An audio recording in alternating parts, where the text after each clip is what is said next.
na ilipat dito sa resort. Itinayo po taong 1920 sa pagmamay-ari po ni Mr. Valentin Arastia and then ang kanyang asawa si Francisca Salgado. So yung mag-asawa po, ilan lang sila sa mga tao na nagpaaral sa ating dating Pangulo na si Diosdado Macapagal. Kaya noon po kasi nung bata pa si Diosdado, nagmula lamang siya sa isang mahirap na pamilya. And then tuwing umaga, nakikita po ito ng mag-asawa, dumadaan dito sa harapan ng bahay, papasok ng eskwelahan, pero napansin po nila na yung bata walang suot na sapin sa paa. At hindi rin po siya nakasuot ng maayos na uniforme. Kaya mula po doon, pinag-aral nila yung bata at natuwa naman po sila dahil kinakitaan nila ito na angking talino. At bilang kapalit po ng pag-aaral ni Diosdado Macapagal, yung mother niya si Madam Romana Pangan naging labandera at wet nurse dito po sa pamilya ng Arastia. Kaya so before din po yung bahay na ito, nagsilbi rin bilang isang Japanese garrison. Kasi po bago magsimula yung ikalawang digmaan pandaigdigan dito po sa Pilipinas, may mga Hapon na ipinapadala dito sa atin upang mag-espiya. So katulad po sa pamilya ng Arastia, may namasukan po sa kanila noon bilang isang driver. Pero lingid po sa kanilang kalaman na yung kanila palang driver ay yung mismong espiya at colonel ng mga Hapon na ipinadala dito po sa atin. Kaya nung magsimula na nga po yung digmaan, naging garrison po nila yung bahay.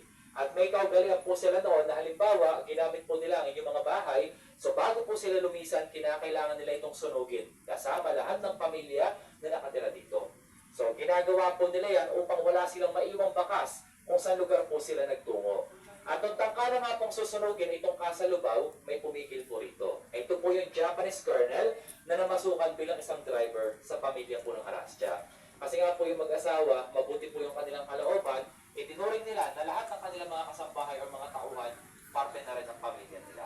Kaya bilang kapalit naman po noon, sinigurado ng Japanese colonel na walang mangyaring masama sa pamilya ng Arastia. Kaya so ngayon po dito naman sa resort, yung una palapag po ng bahay sa Londewago or Game Room, kung gusto nyo nga pong i-avail yung Kalasa Ride, Balsa Ride, or gusto nyo mag-rent na ngayon, mga ATV, golf cart, dito po kayo pupunta after the tour. And then yung second floor po, isa na sa ating mga show houses. So tara po, bisitahin po natin. Magtatanggal po tayo dito sa gitna ng hagdanan ng ating mga sapin sa paa. Sapin.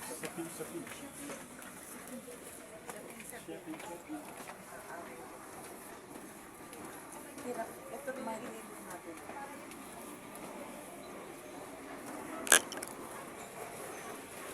Kaya sa bahay po na ito, one of the best spot for picture taking. Dahil nga sa view from here, yan, overlooking po.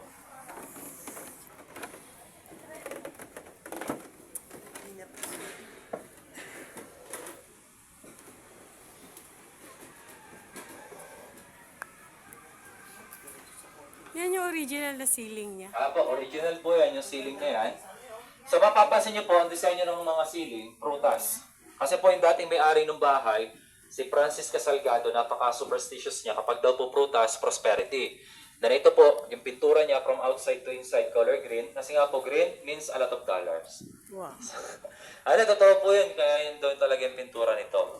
And then pagpasok nyo nga po, mapapansin niyo, magkatapat yung dalawang pintuan. Kaya naglagay po ng lamesa sa gitna kasi nga raw pumalas yung ganyan.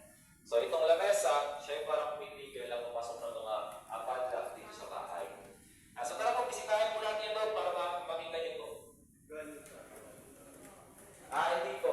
Gawa na po dito. Pero syempre po dahil nga panahon natin, uso na yung mga pamahiin. Kaya nilagay na po yan dyan. Sige po, bigyan ko po yan ng time para maglibot sa loob ng bahay, take some pictures, pero pakiwasan nga po yung junk shot.